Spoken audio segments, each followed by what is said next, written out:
ang ready na makatanggap ng pagpapala mula sa ating Panginoon?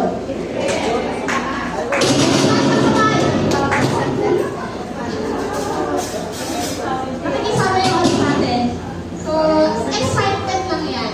So bago po ito, alam ko po, lahat tayo ay pumunta sa church upang magpasalamat. Ano man yung nangyayari sa buhay natin, nangyayari sa isang buong linggo. At the end of the day, dapat po nagpapasalamat tayo sa Panginoon. Tama po ba? So sabi nga po sa constant reminder lang, sabi po sa 1 Thessalonians 5:16 to 18, sabi po, rejoice always, pray continually, thanks in all circumstances, for this is God's will for you in Christ Jesus. Kumbaga, constant reminder po na kahit ano pong pangyayari, anong problema man yan, magandang pangyayari man yan, pangit na pangyayari man yan, we should always thank the Lord for everything. Tama po? So, tayo po yung mawin. Tayo po yung alam ko, handa na tayo magpasalamat sa ating Panginoon. Tama po? Isa po sila mo palang mga doktor pa.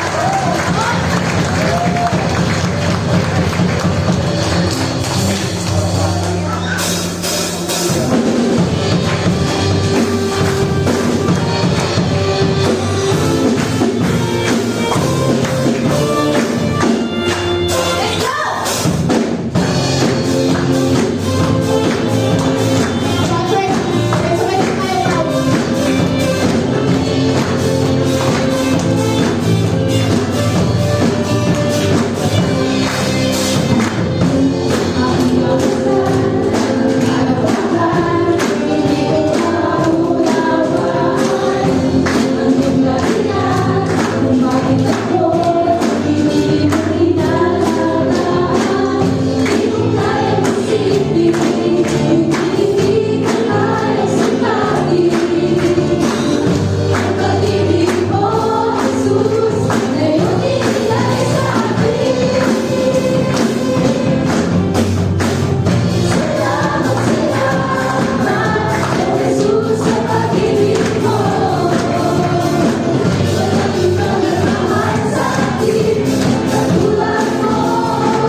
record ko na po dun sa nakaraang message ni Pastor. Hindi po natin deserve kumbaga, deserve pala natin na tayo yung mapako sa krus. Tama po. Kasi we are sinners. Pero dahil sa nagkaroon ng intervention si Jesus Christ, si Lord,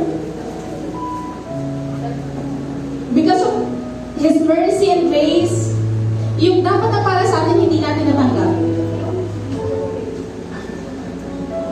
Instead, we are redeemed. Naligtas po tayo.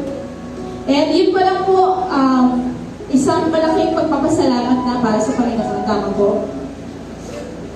And every day of our lives, ginigising tayo ng Panginoon para magpatuloy. Kumbaga, ano man yung circumstances ng buhay natin, hindi tayo karapat-dapat, pero patuloy niya tayong binibless, patuloy niya tayong minamahal, patuloy niya tayong ginagay sa tama.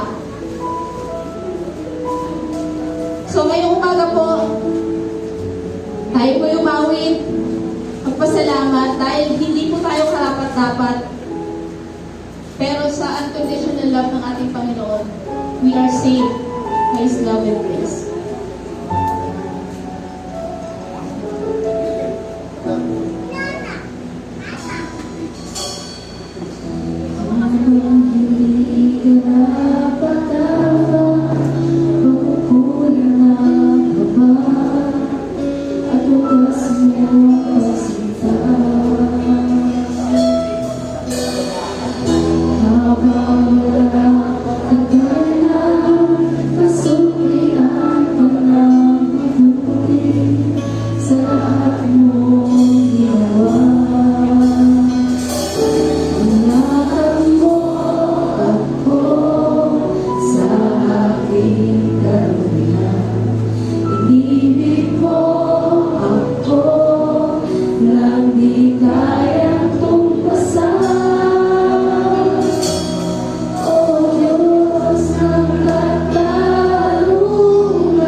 Inibig mo ako nang di kayang tumbasan. Iyakap mo ako sa aking karuhan.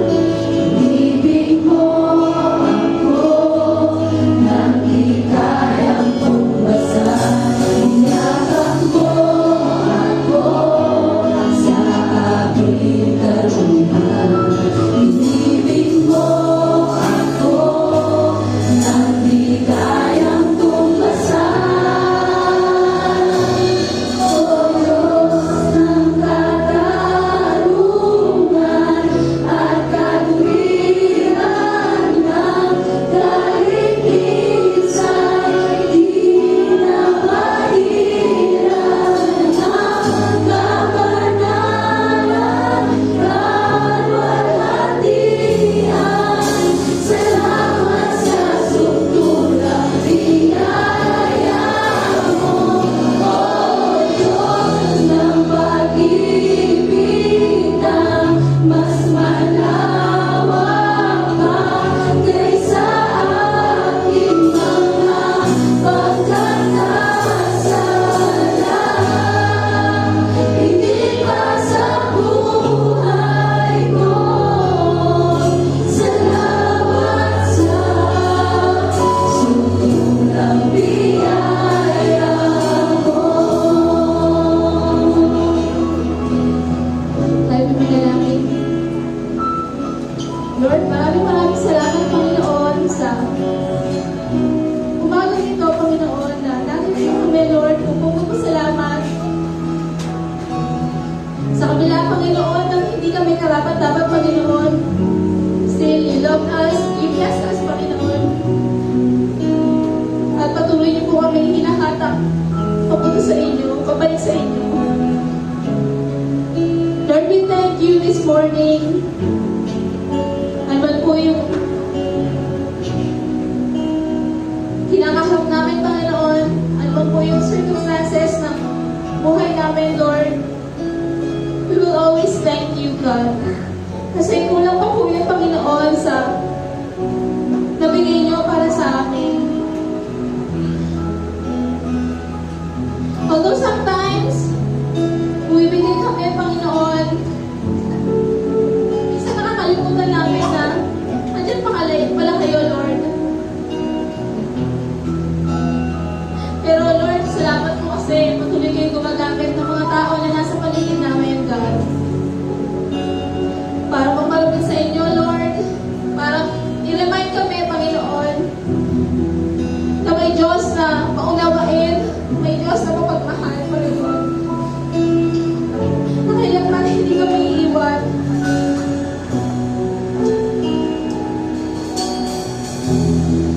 Alam mo, Panginoon, meron kami mga plano, Panginoon, sa buhay na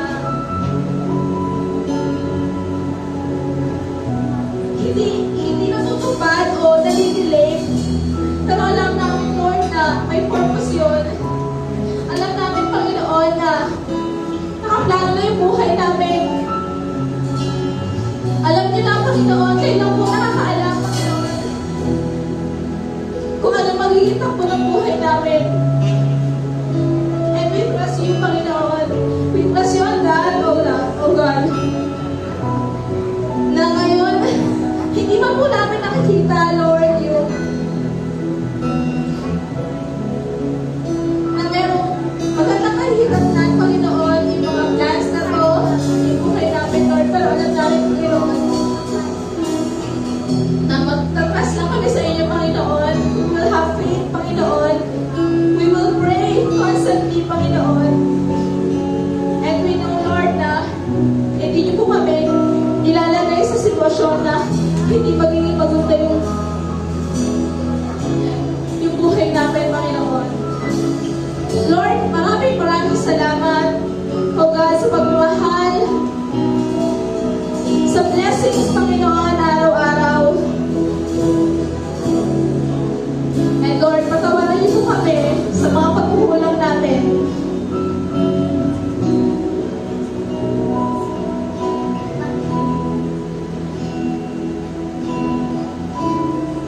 I pray for everyone, Panginoon, na nandito. Anuman po, iisip namin, Panginoon, anuman po kinakaharap namin, Lord, alam po namin na hindi niyo kami bibigyan ng pagsubok na hindi namin kayang lampasan, O God. I'm praying for this church, Panginoon. Each and every one of us, Panginoon, na bigyan niyo kami ng strength, Panginoon.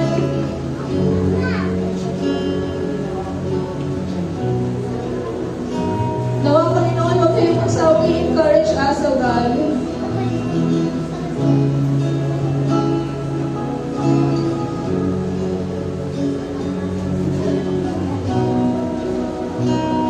I'm praying for each and every one of us, Panginoon. Bless niyo po kami, Panginoon.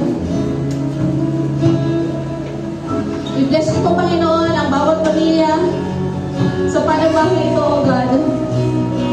Kayo po ang manguna palagi, Panginoon, sa araw-araw naming buhay. And Lord, naman, Panginoon,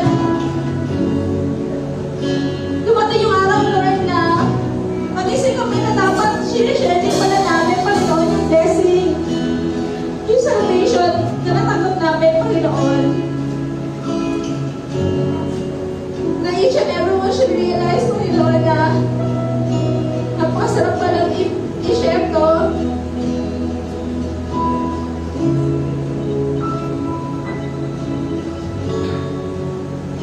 That this salvation will lead us to safety, Panginoon, with peace of mind, rest. Maraming salamat po, O God.